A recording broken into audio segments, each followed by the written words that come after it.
Oi, pessoal. Hoje o nosso entrevistado é o Hélio Beltrão, engenheiro, formação em finanças, MBA em Colômbia, presidente do Instituto Mises e um profundo conhecedor dessa situação que a gente está vivendo, e é exatamente sobre isso, a inflação, a economia, o que será de nós nesse momento, o que está sendo de nós e o que será de nós amanhã, né? Tudo bem, Hélio? Tudo ótimo, Leda. Um prazer, como sempre, estar com você. Você sempre muito aberta, com as perguntas certas, e é sempre um prazer estar com você, que é um astral maravilhoso. Obrigado. Imagina, obrigada eu. E aí, vamos falar de Paulo Guedes. Paulo Guedes tem acertado, tem errado. Ele perdeu poder ontem para o Centrão, o Ciro Nogueira. E aí? Vamos tentar recapitular um pouco aí a trajetória do Paulo, né, para tentar fazer uma análise um pouquinho mais equilibrada e justa. O Paulo pegou uma bucha incrível. Ele, quando começou com um poder bastante grande, como você sabe, ele juntou aí 4, 5 ministérios, um poder inédito na área econômica, incluindo o Ministério do Trabalho, Previdência, uma opção de outras coisas. Então, tinha realmente a caneta para resolver uma opção de coisas, e antes do Covid, vinha melhorando as finanças públicas, com inflação comportada, com uma sinalização de que a gente teria uma diminuição do tamanho do Estado. Porém, com o tempo, o que a gente viu acontecer foi o sistema retomando as rédeas da coisa. Como você citou ontem mesmo, ele perdeu mais um pouco da caneta dele, e o Covid, que certamente não ajudou nas contas públicas em geral, né? E tinha que lidar com isso. Então, o desafio... Não ajudou, é muito generoso da sua parte, atrapalhou para caramba, né? Atrapalhou muito, mas a gente tem que pesar de que realmente a sociedade demandava essa ação. Então, não foi propriamente culpa do Guedes que claro, a deterioração aconteceu. Agora, o que aconteceu com o tempo? O Guedes, que não conhecia tanto Brasília, acabou entendendo que a própria máquina pública dentro do ministério dele já funciona como uma trava ao que ele queria fazer. Isso já começa por aí. A própria máquina, servidores, Leda, que já estão lá há décadas de carreira, passaram por concurso, esses caras têm um interesse em manter o status quo, ou têm aquela visão de que, olha, não faz marola, porque isso aqui pode dar problema. Veja bem, Guedes, você vai fazer isso? Cuidado, hein? É o teu nome, é o teu CPF, olha o TCU, olha o Ministério Público, veja, você quer isso mesmo? Então, já começa uma trava interna, o inimigo dentro de casa. Aí, poxa, quando você vai falar, por exemplo, de privatizações, que estava lá o grande liberal, consistente, espetacular empresário Salim Matar, quando ele chega também, sem experiência em Brasília, ele vê que das estatais todas, aquelas centenas de estatais, apenas 4 ou 5 estava dentro do Ministério da Economia, para começar, Dataprev, Correios e, sei lá, mais 1 ou 2. E até ali ele teria mais caneta para resolver, ele e o Guedes poderiam resolver. Mas veja que nem isso conseguiu avançar, porque o inimigo não está só dentro, né? Então, vamos lá. As outras estatais, que eles também queriam privatizar, estavam em outros ministérios. Então, se o outro ministro não quer, não sai. E por que o outro ministro não quer? Seja Tarcísio, seja qualquer um. Por que o outro ministro não quer? Porque aquilo é poder.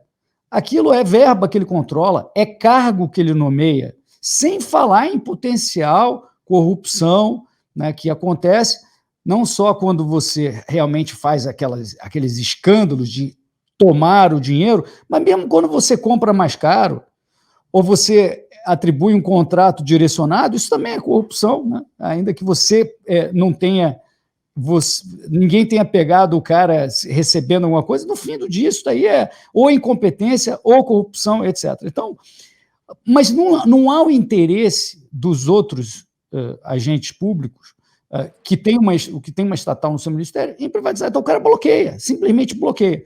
Além disso, os militares tinham e têm bastante força lá dentro e queriam uma opção de nomeação para fazer parte da administração ou do conselho, complementar a renda. Também não tem interesse em privatizar.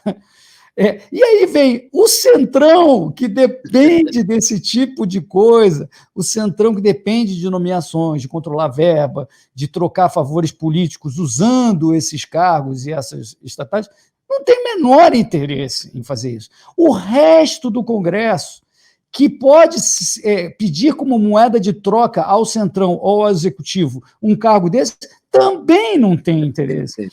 Então, veja que a chance é muito pequena. E o Bolsonaro, não vamos esquecer o Bolsonaro, que ele propriamente pode não querer, porque ele sabe das consequências disso politicamente, ou porque ele é nacionalista mesmo, não acha...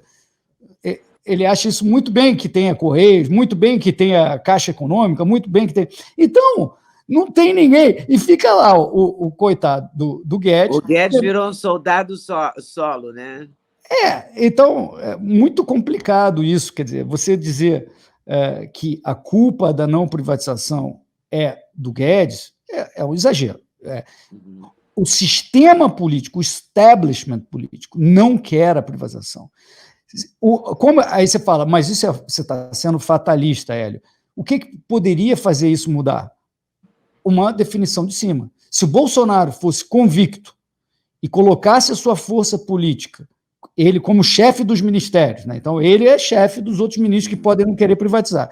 Se ele coloca a sua força política em jogo, diz que isso é importante para o país, para a população, ele consegue. E isso vale não só para a privatização. O exemplo que eu estou falando da privatização, porque a gente começou por aí, porque está dentro do Ministério do Guedes, mas isso vale para todas as reformas, Leda. Em todas as reformas que são necessárias para o Brasil, existe o mesmo comportamento de oposição das forças que estão no establishment, pelos mesmos motivos. Você acha que o Bolsonaro não foi firme o suficiente? Não foi firme o suficiente. Se ele tivesse colocado o seu peso em torno de, por exemplo, a reforma administrativa, que eu acho que é até mais importante do que uma privatização de algumas... Não da Petrobras, seria fantástico, mas de outras... A reforma administrativa é muito mais importante. Ele não colocou o seu peso na reforma administrativa, deixou um pouco o Guedes vendido na sua negociação com o Congresso, etc. Então, em Brasília não se avança se não houver o grande, né, presidente, líder, que vai pautar essa agenda e colocar o seu peso político para isso. Então, enquanto isso não ocorrer, é muito difícil que a gente consiga avançar em temas como a privatização. Só acontece, a outra forma de acontecer é quando os políticos estão sendo prejudicados por não fazer a reforma. Ou seja, quando está acabando o orçamento e aí está consumindo tudo com outras verbas, aí, e aí eu não vou ter, minha verba vai diminuir também porque está aumentando a Previdência, porque as pessoas estão ficando mais velhas, a verba da Previdência está precisando aumentar, então eu vou me prejudicar. Então é melhor fazer a reforma administrativa, então é melhor fazer uma privatização. Só quando é por motivo de sobrevivência deles... Quando atinge o umbigo deles, né? Isso. Aí anda. Né? Então é um pouco essa história do Guedes, não é simples. Né? Eu acho que se o Guedes sair, realmente... a essa altura do campeonato, piora. Né? Torço para o Guedes a continuar. Tem uma série de erros, né, que foram feitos e tal. A inflação, que não é também do Guedes, é também do Banco Central. Pode ser que você diga que, veja, os outros países também tiveram problema inflacionário, mas no fim do dia, o BC tem mandato de cumprir a meta de inflação. É só isso que ele tem que fazer, cuidar do sistema financeiro e observar a estabilidade de preço cumprindo a meta de inflação. Não só não cumpriu, quando mais que dobrou a meta, superou a Dilma, dobrar a meta da Dilma, ele mais que dobrou a meta. A meta era 3,25 e tal, ele chegou a 10%, quase triplicou a meta. Né? Então, você acha que isso é uma responsabilidade do Banco Central? Mas é o mandato do Banco Central. Isso é por lei. Porque, olha só, ontem a capa do New York Times, por exemplo, dizia que a inflação dos Estados Unidos é 7%, que é a maior desde 1982. Então, acho que essa pandemia arrasou, né? Fez terra arrasada no mundo todo. No Mas lá é Brasil sempre é diferente. pior, porque a gente é mais duro, a gente é mais pobre, a gente é mais descontrolado também. Né? Mas existe uma diferença. Nos Estados Unidos, eles têm uma meta dupla no Fed. O mandato, a lei, o mandato para o Federal Reserve, que é o BC deles, é um mandato diferente do mandato brasileiro. Lá ele tem que cumprir uma certa estabilidade de preço, mas também a economia. Né? Também a economia, por exemplo, o desemprego. Né? Então, eles têm um mandato duplo lá. Aqui não. A gente tem um regime de metas de inflação. O Conselho Monetário Nacional estabelece uma meta de inflação e uma banda que o Banco Central está obrigado a cumprir. E o Banco Central, como a gente fala em inglês, it had one job, and one job only. Só tinha um trabalho a fazer, e não fez. Né? E não fez. Né? Então, é muito ruim, porque isso afeta principalmente os mais pobres. A gente sabe, né? Eu e você vivemos a inflação dos anos 80, talvez a garotada não saiba disso. Quem eram os mais afetados sempre foram os mais pobres, que esperavam o mês inteiro para receber o salário, saíam correndo para o supermercado para tentar comprar uns produtos não perecíveis, para, quem sabe, proteger um pouquinho. Enquanto, claro, as pessoas que tinham mais condições podiam ter uma conta corrente remunerada, tiravam o melhor proveito da inflação. Perdiam também, né? A gente sabe que o Brasil não foi nada bom para ninguém nos anos 80, mas os mais pobres perderam muito mais. Então, essa coisa do Banco Central não ter cumprido com a sua meta foi prejudicial para os pobres. Né? Então, não adianta dizer, não, mas o Banco Central escolheu fazer o Covid, mas ele não tinha essa missão. Quem tem essa missão é o Ministério da Economia, o Congresso Nacional, de falar, você precisa gastar, você vai gastar do orçamento. Mas você fazer inflação é um fenômeno monetário, de imprimir dinheiro que não existe. Imprimir, retoricamente falando, porque basta apertar um botão eletrônico e aparece aí no seu caixa eletrônico um número. Não é mais imprimir uma nota só que faz inflação. É criar um dinheiro onde antes ele não existia. Então, isso o Banco Central fez, ele fez deliberadamente. Ele decidiu fazer isso. E ele, portanto, descumpriu a meta dele. A gente viu ontem, anteontem, que mandaram a carta para o CMN explicando que é obrigatório por lei. Falando, olha, nós não cumprimos mesmo. E aí deu a explicação que ele deu. Para mim, explicação não cabe, porque estava sob controle dele e ele podia fazer. Né? Mas, então, sim. Então, há um fracasso aí, claro, e tem nome, tem endereço. Tem endereço, não tem dúvida. Tem endereço. Uma das coisas que foi feita aí nesse período, que contribuiu muitíssimo para esse número de inflação, poucas pessoas prestaram atenção, eu escrevi coluna da Folha sobre isso, o Banco Central criou do nada 325 bilhões de reais e entregou para o Tesouro Nacional. Isso em julho de 2020. Isso foi a título de quê? Ele disse que, como o dólar subiu muito, e a gente tem reservas em dólar, ele disse que o valor das reservas subiu contabilmente. Né?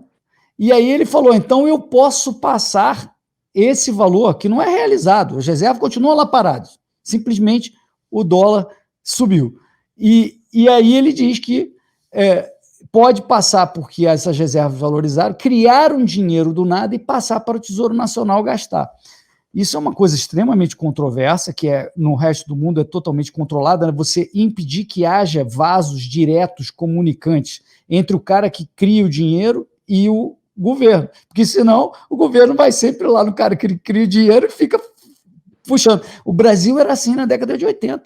Eles iam quase como se fossem no caixa do Banco do Brasil e sacavam dinheiro para poder gastar, por isso que era aquela maluquice. E isso aconteceu extraordinariamente, num determinado momento, mas aconteceu em julho de 2020 e contribuiu muito para essa inflação que a gente está vendo agora. E a gente o ano que vem permanece? Você acha que essa inflação aumenta, diminui? A gente consegue alguma solução? Eu acho que Qual é a sua sim. expectativa? O Banco Central já está corrigindo todo esse erro, esse atraso e esse erro. Ele já levou a taxa de Selic, né, para cima de 9%, como todo mundo sabe, estava em 2%, ele reduziu para 2%, como se fosse Suíça, como se nós fôssemos a Suíça. Não, 2%, imagina. E agora já está acima de 9% a Selic. Isso contém a criação de dinheiro, isso significa que ele está destruindo uma parte do dinheiro que ele criou. E isso ajuda a estabilizar a inflação, o que melhora para a classe mais pobre, né? Não tem dúvida. Então, esse movimento que ele fez, e foi rápido, de 2 para acima de 9, e pode chegar até 11%, 12%, alguns preveem, isso aí, sem dúvida, vai fazer com que a inflação fique, na minha opinião, deve ficar dentro do teto da meta esse ano, na minha estimativa. E é o quê? 3, 4? A inflação é 3 e pouco, mas o teto da meta é 5 e pouco. Então, se ele ficar em 5, por exemplo, ele está cumprindo, porque ele está abaixo do teto permitido, né? Ele deveria mirar no centro da meta, os 3 e pouquinho. Uhum. Mas se ficar em 5, ele já terá cumprido a meta dele, Leda. Eu acho que vai acabar cumprindo, mas como a gente percebeu nesse raciocínio, alguns podem ter percebido, isso significa travar um pouco a economia, porque você está subindo os juros, né? Você está tirando um dinheiro que era meio de mentirinha, criado do nada, mas você está tirando esse dinheiro. Isso contrai um pouco a economia, que já está ruim. Então, as estimativas de crescimento esse ano são 0. Isso não é bom politicamente, porque é ano de eleição. E não é bom para o emprego também, né? Mas é inevitável. Teria sido muito pior se a inflação tivesse alta. Mesmo que você pareça que está tendo um consumo maior. Isso teria sido muito pior. Mas o ponto é que o Banco Central agora está fazendo a coisa certa, finalmente. Isso aí revelará que muito de uma pequena animação que houve aí, por conta dessa inflação, não era verdadeira. E aí é uma notícia ruim política num ano de eleições, porque o governo tende, né, vamos falar em tendência, tende a se prejudicar quando a economia está ruim, né? Então, a economia pode estar um pouquinho mais fraca e pesada. O pessoal está estimando que não cresce o PIB, que é 0. O ano de 2022, crescimento 0. E dependendo do que o Banco Central fizer, se ele continuar realmente para 11, 12, pode ser, de novo, recessão, né? Então, veremos o que vai acontecer esse ano. Mas eu acho, respondendo a tua pergunta, que a inflação não vai repetir o desastre que foi 2021. E a gente não vai conseguir aumentar essa taxa de emprego? Olha, Leda, é assim, quando você faz um ajuste, porque você teve uma onda de inflação muito grande, você passa um período de contração para voltar a ter crescimento sustentável. É pré-condição para que você volte a ter o crescimento do emprego e da renda, que você estabilize, como a gente viu também na década de 80 e 90. É pré-condição. O Plano Real, quando apareceu, a gente viu, caramba, toda aquela ciranda financeira desapareceu, veio a realidade, era feia, mas aí você permitiu a volta do crescimento da renda e do emprego. Agora é menos dramático, porque lá era muito exagerada a inflação, né? Mas é o mesmo efeito. Você traz a realidade novamente, não tem mais ciranda financeira, não tem mais essa coisa, essa animação louca, insustentável, e você volta a ter crescimento sustentável novamente. Leva um tempinho. Eu acho que o período de transição é esse primeiro semestre e o segundo semestre, que é justamente o período mais crítico politicamente, mas a partir daí a coisa deve ir bem. Mas a melhora da economia, a queda da inflação, isso tudo é decisivo para a eleição, né? Em todos os sentidos, porque para a oposição é importante a inflação alta, porque é um bom tema, né, para acusar o presidente Bolsonaro, e para o Bolsonaro é péssimo, porque tira voto dele, claro. Né? Exato. Então tem uma notícia boa e uma ruim, que é a inflação caindo é uma notícia boa, né? Isso melhora para o governo, né? Mas a economia mais fraca é ruim. Então, qual vai ser a resultante política? Eu não sei. Eu sei que a resultante econômica é positiva, porque isso permite a retomada do crescimento um pouquinho mais adiante.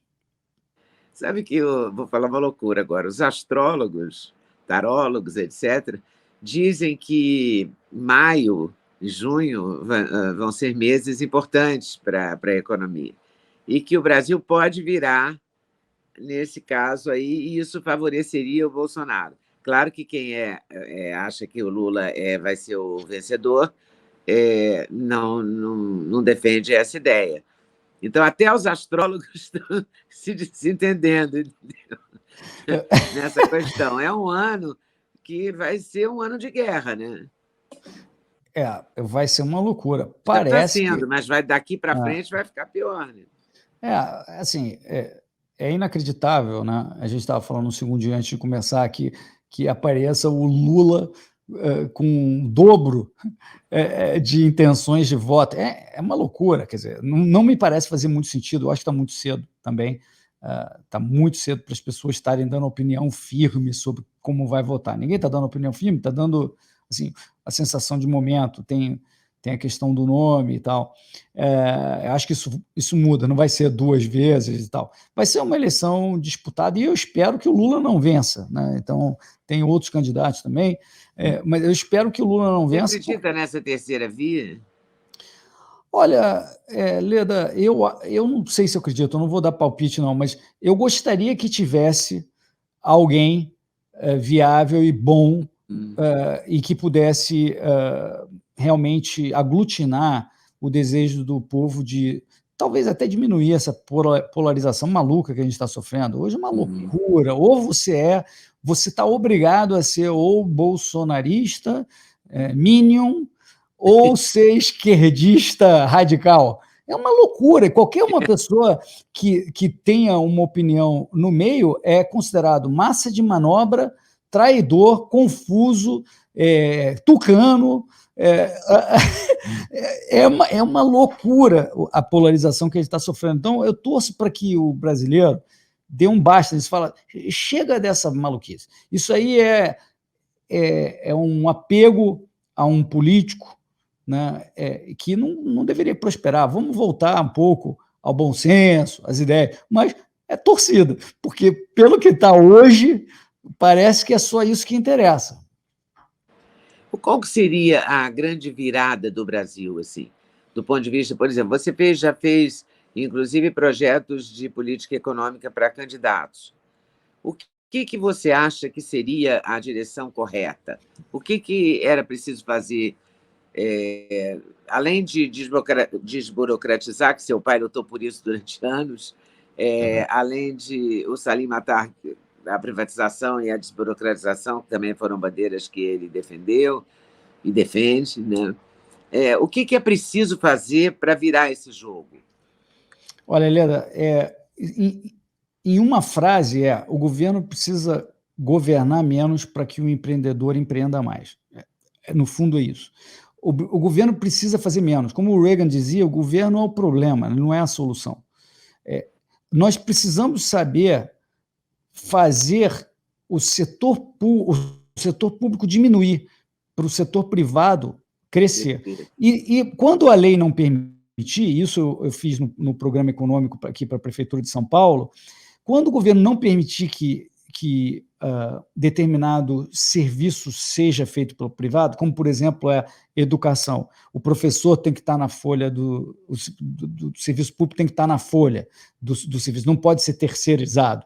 O prestador de saúde não pode ser terceirizado. Você pode privatizar o entorno, você pode fazer uma concessão que a gestão do prédio, a merenda, o treinamento, todo o resto seja privado, através de PPP, se a lei não permitir. Eu preferia que fosse privado. Mas se você é obrigado a trabalhar com uma lei que é estatal, tente fazer com que tudo aquilo que não precisa ser estatal seja administrado pelo setor privado, porque você tenderá a ter muito mais retorno, cobrança, né?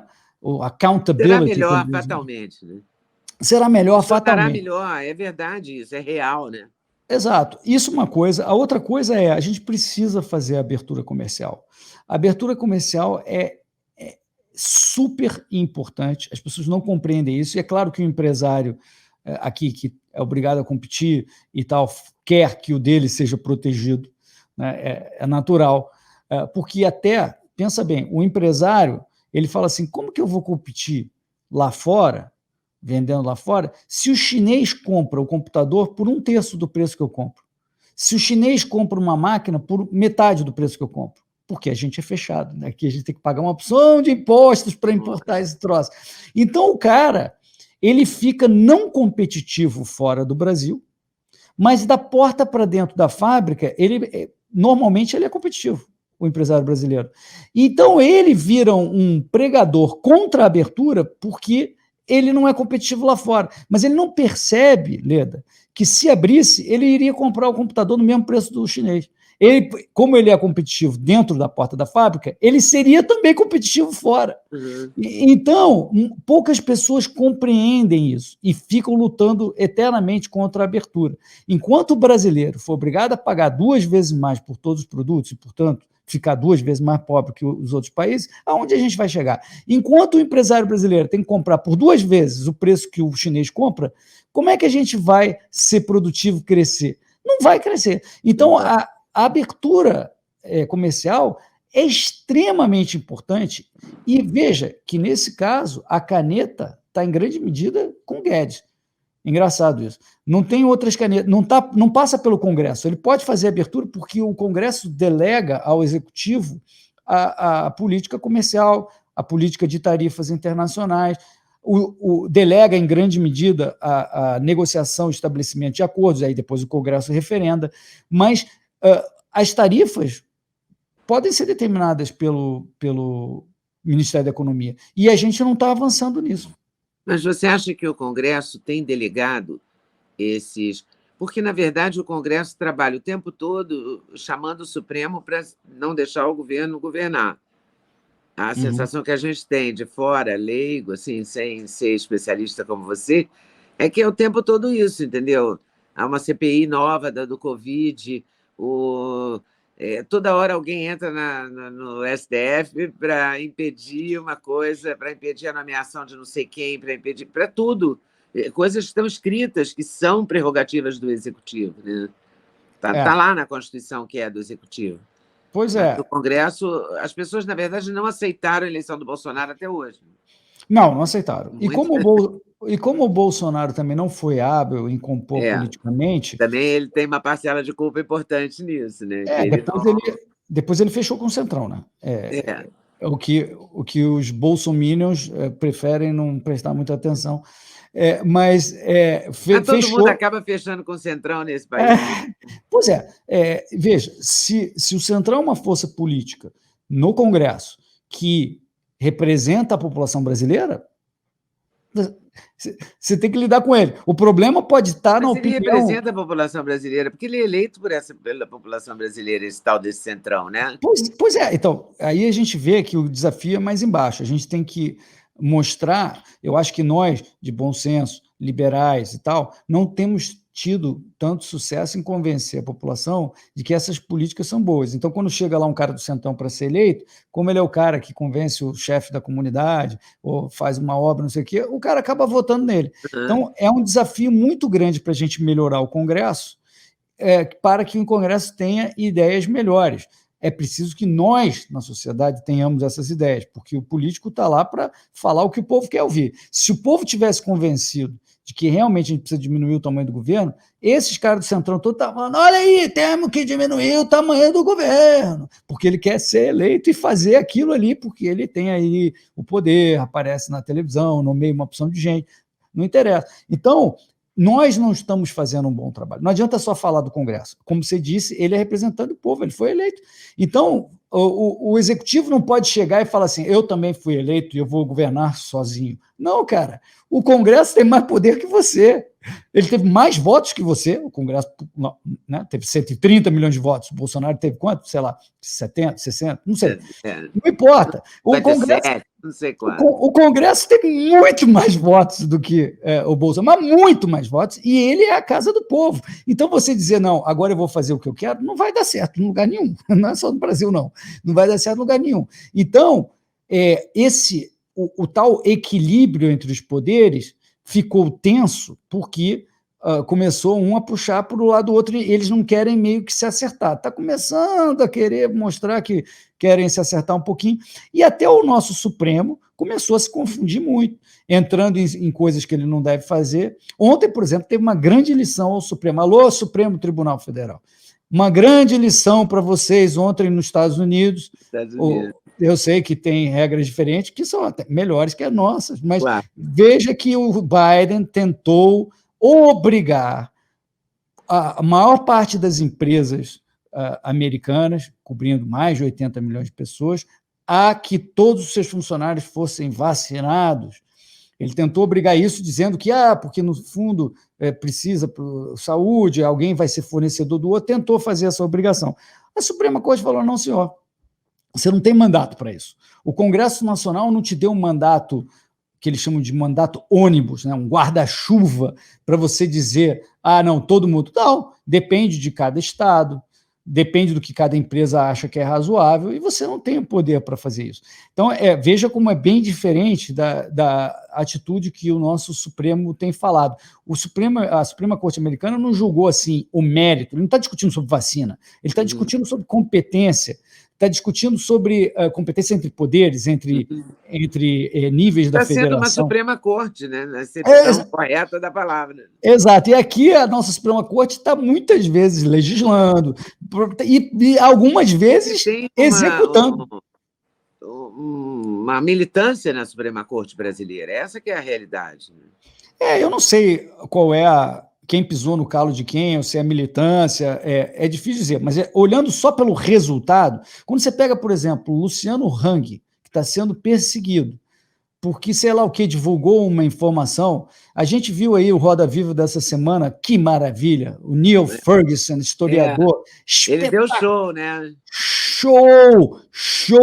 Falando o seguinte, eu não tenho nenhum problema com opinião, com informação, eu tenho medo dos censores, em quem quer proibir, quem quer fechar a conta no Twitter, quer proibir de falar. Eu também. Quer dizer, ele não abre.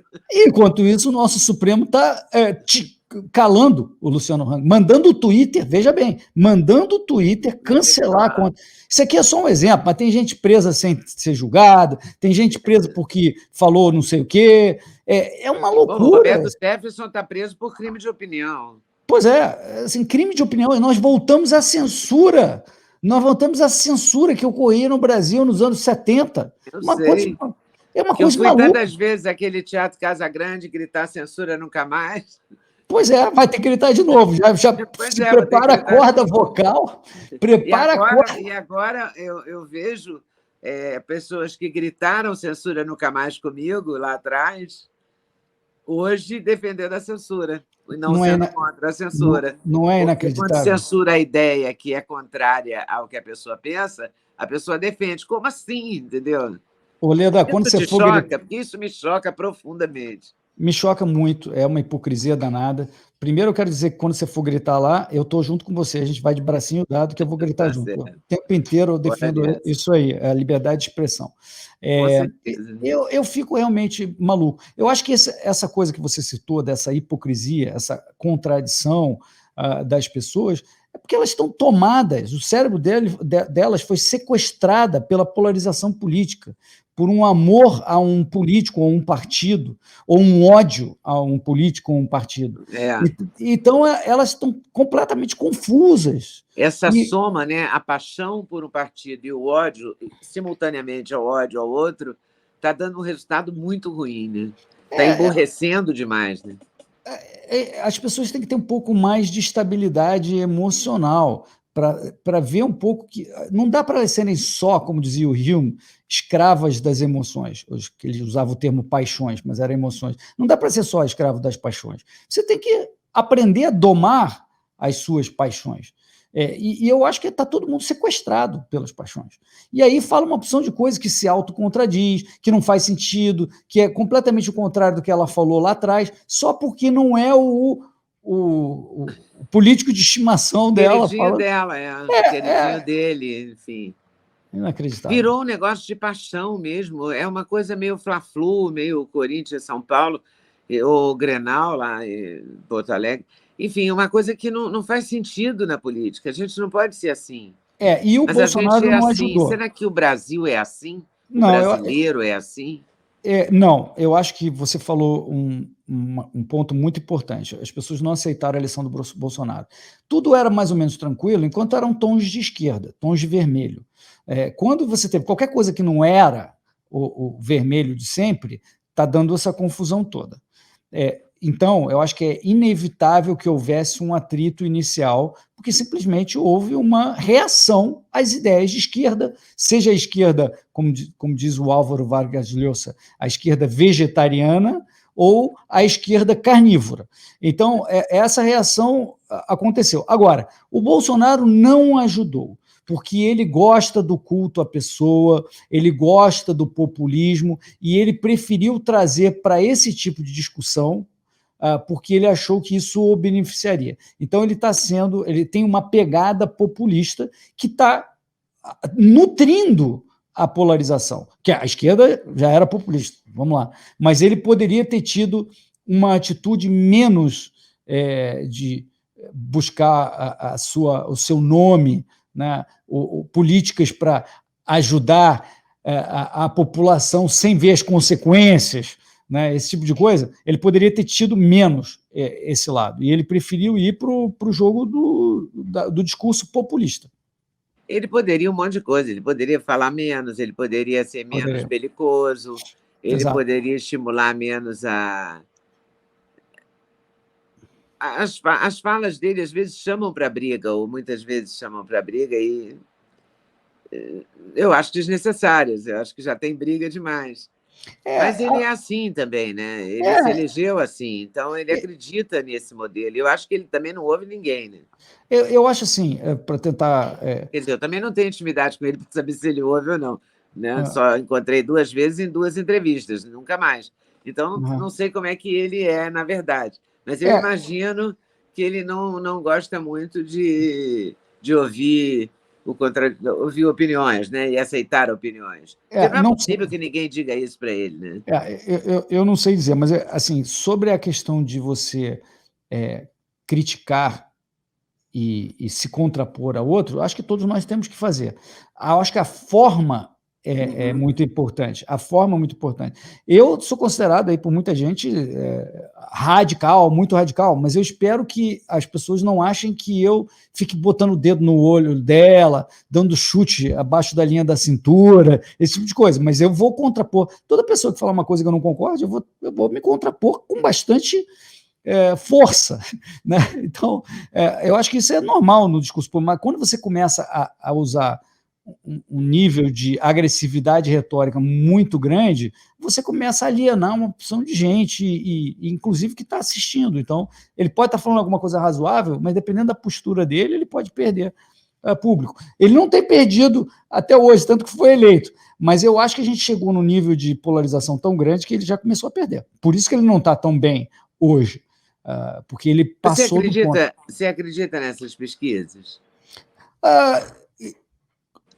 Por que eu estou perguntando isso? Porque em 2018, as pesquisas todas foram claríssimas e todas diziam que ele perdia para todos os candidatos no segundo turno.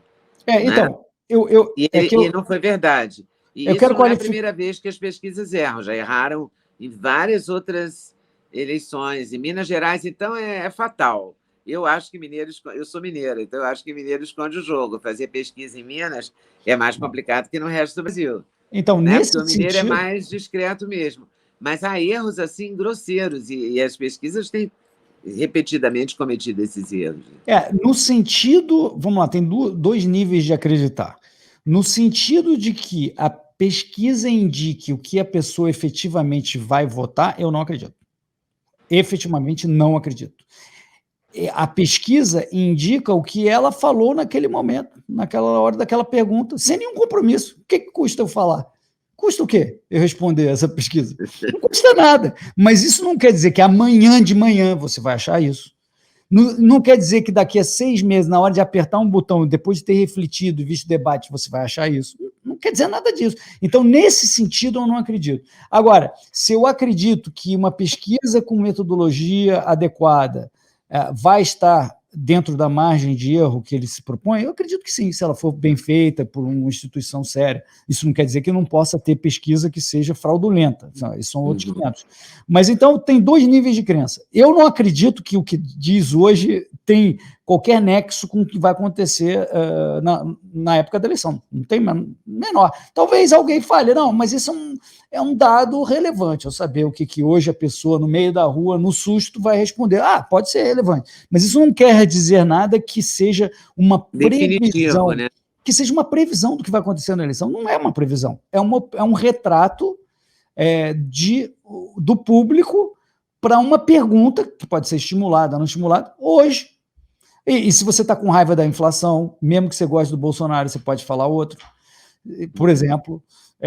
E você fala, e o brasileiro, eu acho assim, o brasileiro é muito crítico, cynical, como diz o americano. Ele é muito cético em relação ao governo, etc. Ele, quando fala, isso não custa nada, eu vou espinafrar. Agora, não quer dizer que na hora do vamos ver, na hora que ele fala assim, peraí, agora alguma coisa minha conta para esse sistema que é todo contra mim. Agora eu tenho pelo menos um microsegundo de autonomia. Será que não é melhor eu refletir um pouquinho? Ele vai refletir um pouco melhor. Não quer dizer que vai melhorar, não. Não estou dizendo que todo mundo faz isso, mas é diferente o que você responde no meio da rua para um cara de prancheta e o que você vai fazer no dia da eleição. Eu posso dizer que você é liberal na economia, conservador nos costumes ou não? Eu não gosto muito desses termos, porque eu sou liberal em tudo, né? Porque, veja bem, eu sou conservador, na física, mas a minha física não importa para a sociedade. Não importa. Eu, na física, eu sou conservador, e daí? O que importa é se você no que você acha que a regra social tem que valer, se você é liberal para valer ou não. O que significa o seguinte, se eu for um conservador na física e eu falar, agora eu quero que a lei diga que você não pode injetar X no seu corpo, que você não pode falar Y, porque eu sou conservador e quero obrigar vocês todos a fazerem igual, né? Exceto, claro, vida, liberdade e propriedade, que eu acho que é direito de todos. Aí eu não sou liberal, esquece. Deixei de ser liberal. Mas se eu sou conservador e permito... Você quer ir para um kibutz? Você quer ir lá viver um mundo socialista no kibutz? Fique à vontade. Você quer no meio da tua casa fazer coisas estranhas entre 4 paredes? Fique à vontade. Eu sou liberal socialmente. O que eu sou na física, pouco importa. Tudo bem, eu sou conservador na física. E daí? É uma visão pessoal minha que eu não quero impor a ninguém. Então, você veja que é bem complicado dizer que eu sou liberal na economia e conservador nos costumes. Porque, e daí eu ser conservador nos costumes se eu não quero porque forçar... Porque você defende a liberdade dos costumes, né, das pessoas. Exato. E os costumes estão incluídos na liberdade das pessoas. Sempre lembrando que entre os costumes que não são negociáveis estão vida, liberdade e propriedade. Então... eu não quero entrar naqueles temas mais polêmicos que só dá confusão, mas, por favor, mas vida, liberdade e propriedade são garantidos, devem ser garantidos a todos. Então, você não pode brincar com coisa de vida, hein? Entenda o que você quiser. Não pode. Você não pode agredir vida, você não pode agredir liberdade, você não pode agredir propriedade. Fora isso, o costume que você quiser ter na física, está tudo certo. Está tudo certo. Desde que não agrida terceiros, não ameaça de forma iminente agredir terceiros, que é outra coisa que não pode. Você tem que ter um sistema, nós, como sociedade, estaríamos bem, Leda, se a gente respeitasse vida, liberdade e propriedade, e também nesse arcabouço, para falar, você está sendo muito, aí pode qualquer coisa. Não, ameaça iminente também não pode. Se eu estou aqui com uma arma e estou falando palavras de que vou te agredir e tal, isso já passou do limite. Já agrediu. Então, já é como se fosse uma agressão. Então, esse é o sistema que os Estados Unidos fizeram, que a Inglaterra fizeram, hoje pode estar um pouco mais confuso, mas originalmente, esse é o sistema que o liberalismo sempre defendeu e que funcionou bem em todos os lugares onde foi implementado. O que não funciona bem é a solução de cima para baixo, regulando o que os outros devem fazer, o governo dizendo o que a empresa, para quem deve vender, por quanto deve vender, quem pode ter profissão. Agora regulamentaram a profissão de despachante, finalmente. Agora no Brasil está regulamentada a profissão de despachante. Você não poderia despachar nada, viu, Leda? Se não fosse essa lei, não pode Ai, despachar. meu Deus, que Não. maravilha. Você já foi cancelado alguma vez? Ih, quantas vezes, quantas vezes. Nossa Senhora, muitas vezes. E aí as pessoas esquecem também, ou sei lá o que acontece, perdoam. Alguns não, porque são chatinhos mesmo. Mas, assim, eu já nasci cancelado pela esquerda e pelos estatistas, né? Então, eu não ligo muito para isso, não. Eu acho que o importante é não prestar atenção. Por exemplo, na minha coluna da Folha, quem é assinante, como todo colunista, pode comentar lá. Quem é assinante comenta em qualquer coluna lá o que quer. Eu não leio aquilo, eu não quero ter câncer.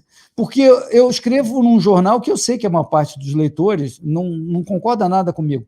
Então, 90% dos comentários são aquele negócio: você, seu Mauricinho, como deixa esse liberaloide, esse crápula, que esse Elinho, esse não sei o quê. Assim, as primeiras 2 ou 3 colunas eu ainda li, depois eu nunca mais li. Entendeu? Acho que uma boa maneira de viver, né? Não ligue para os canceladores, Leda. Eu acho que é essa a minha prescrição. Não ligue porque esses caras não querem saber de nada, não tem compromisso com nada. Fala o que você tem que falar e deixa a vida correr. Se quem quiser ouvir, ouve. Quem não quiser, não ouve, está tudo certo. Aliás, é o tema do livro do Clube Ludovico. Você cuida pessoalmente desse clube? Opa, obviamente, eu sou lá o CEO, mas eu conto com a equipe, né? A equipe que realmente faz tudo. Vamos rapidamente explicar o que é, só para quem não conhece, porque eu acho importante, porque é um tipo de conteúdo que você não encontra fácil, que você não encontra na livraria. O Clube Ludovico é uma iniciativa da LVM, a editora que eu sou um dos sócios, e é um clube do livro. Então, todos os meses, o assinante recebe um livro, a princípio surpresa, mas mesmo antes de você receber, já começa a sair algumas informações, algumas dicas, né, nas redes sociais sobre qual vai ser o livro do mês, mas você acaba recebendo um livro que você não sabe qual é. E as pessoas adoram, os assinantes adoram. São livros... na verdade, a LVM é uma editora focada a tudo menos esquerda. Então, vai ter conservador, vai ter liberal, vai ter anarcocapitalista, como eu sou, libertários, essas coisas todas. Todas as vertentes não esquerda têm o seu... randianos, né, que os adeptos da Ayn Rand, aquela filósofa famosa. Então, inclusive, teve a entrevista dela, uma entrevista, um encarte com a entrevista dela, que foi ótimo. A da Playboy, que saiu na década de 70, se não me engano. É verdade. Não tinha lido essa entrevista. Eu achei muito legal o encarte, a revistinha com ela, com a entrevista. Então, a LVM assim, é dedicado, nosso nicho é esse, é tudo menos esquerda, e o Clube Ludovico também, sempre a gente tem a pegada no clube de ter alguma coisinha que a gente acha que o nosso assinante quer ler naquele momento, que é relevante para o momento de Brasil, e como você falou, o livro do mês, que eu esqueci o título, obviamente, que eu sou muito confuso, é sobre a cultura do cancelamento. Esse troço de você sair... você tem que ser cancelado porque você falou uma coisa que eu não concordo, seu crápula. E por um esquerdista, né? Pelo Dershowitz, aquele famoso advogado esquerdista que escreveu o livro. Então, a gente não tem muito preconceito. A gente tem preconceito às ideias de esquerda, mas o sujeito está falando uma ideia que é não esquerda, a gente dá espaço, não tem problema não. Ele está criticando a cultura do cancelamento, que a gente acha que é um absurdo e está lá. E é mesmo, né? Total. É patrulhamento, né, Leda? É você falar, você não merece viver porque você discorda de mim. Você deveria ser completamente neutralizado, o seu discurso deveria ser neutralizado. O seu dinheiro deveria ser proibido de você receber, como fizeram com vários canais de notícia e com vários grupos, pessoas no YouTube, né, que não estão recebendo a remuneração, porque o STF cancelou isso. Imagino. É uma loucura, né? É uma loucura. Estamos vivendo um pouco de uma volta aos anos duros da época da ditadura. É, nossa, é triste isso, né? Eu achei que nunca mais ia viver isso. Pois é, a gente tem que tomar cuidado. Hoje eu tomo cuidado, você também, imagino, por ter sido Sim, cancelado algumas vezes.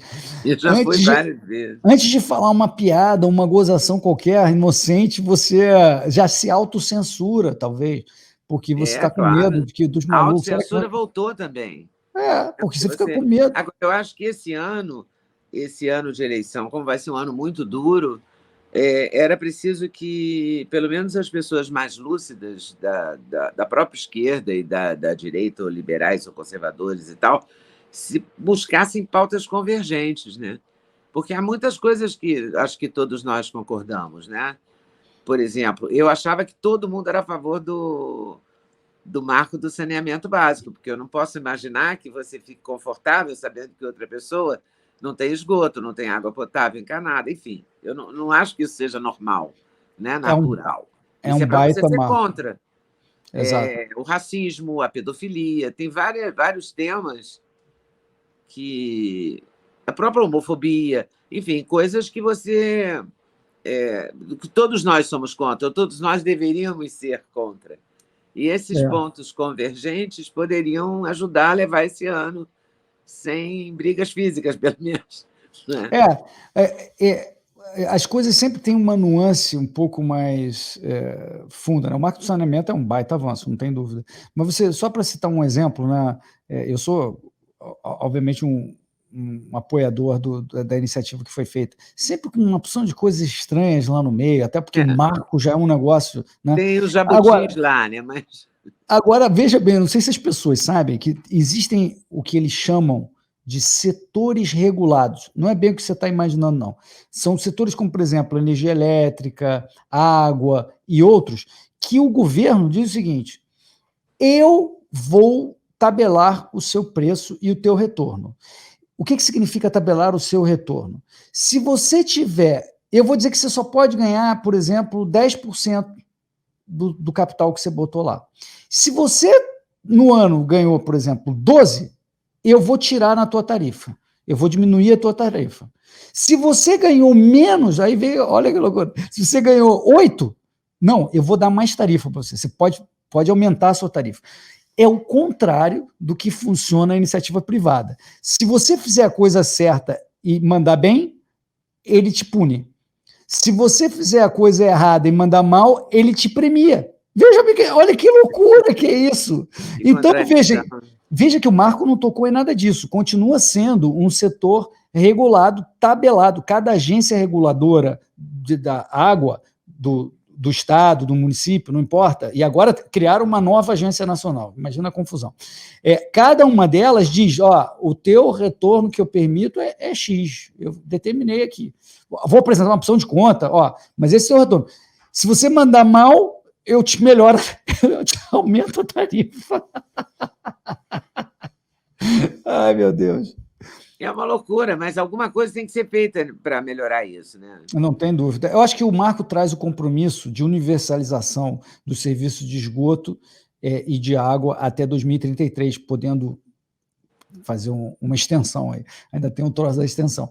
Mas no Nordeste, 30% tem esgoto. Leda, é um escândalo. A gente está vivendo no século XVIII. A gente está vivendo no século XVIII ainda no Nordeste. Não pode continuar. A gente não pode ficar feliz com isso, né? Mas esse o problema é um ponto que eu acho que dá para convergir. Mas o problema é que o meio que cada um quer, o pessoal da esquerda, os estatistas, ou quem não entende de economia, vai falar: não, o governo tem que fazer mais, que é a regra de hoje, que é o governo fazendo. E não vai dar certo de novo. Tudo que é o governo fazer mais, não dá certo. Então, a solução para o que todos nós, inclusive da esquerda, querem é a universalização. Ninguém está discordando da meta da universalização. Agora, se discorda dos meios para chegar lá. Invariavelmente, os meios que vencem no Brasil são meios estatais, intervencionistas, que punem o empreendedor, né, que consideram, por a gente ter uma mentalidade marxista, que o empreendedor é um crápula. O empresário é um monstro, né? É um monstro. Agora, ele é um gerador de emprego, sem ele você não vai trabalhar. Então, eu não entendo isso, não consigo entender, mas eu sei que esse pensamento É porque é preponderante, exploração. né? É exploração. Você topou um trabalho, automaticamente você está explorado. Eu topei voluntariamente aceitar um trabalho, ser contratado. Já sou explorado, porque o outro é que me contratou. Então, o outro é o dominador. É uma mentalidade tão rasa, tão idiota, porque o que deveria dominar é a voluntariedade, ou seja, se você fez de livre e espontânea vontade, se você fez é porque é bom para você. Se você não faz algo é porque não é bom para você. Uhum. Então, ao agir aceitando algo de forma voluntária, você automaticamente mostrou pelos seus atos que aquilo é bom para você. Então, porque não tem exploração. A esquerda e os marxistas não conseguem entender essa lógica mais básica que existe. É verdade. Bom, vamos encarar, vamos ver que ano vai ser esse, né? Vamos torcer. E o que vai ser depois do ano que vem? Ixi, nem me pergunta do ano que vem, está muito longe. Nem vou Para perguntar Brasil, mesmo. para Brasil, qualquer coisa mais do que um mês é a longo prazo. É verdade. Aí tem que ter bola de cristal e ter certeza que ela não tá direcionada para nenhum lugar, para nenhuma luz esquisita. Essa bola Muito brasileira aí é feita, não sei, um fundo de quintal turva, definitivamente turva. Muito obrigada, Hélio. Adoro conversar com você e foi um prazer Obrigado. enorme mais uma vez. Obrigado a você, sempre um prazer, Leda. Beijo a todos. Beijo para você também. Tchau.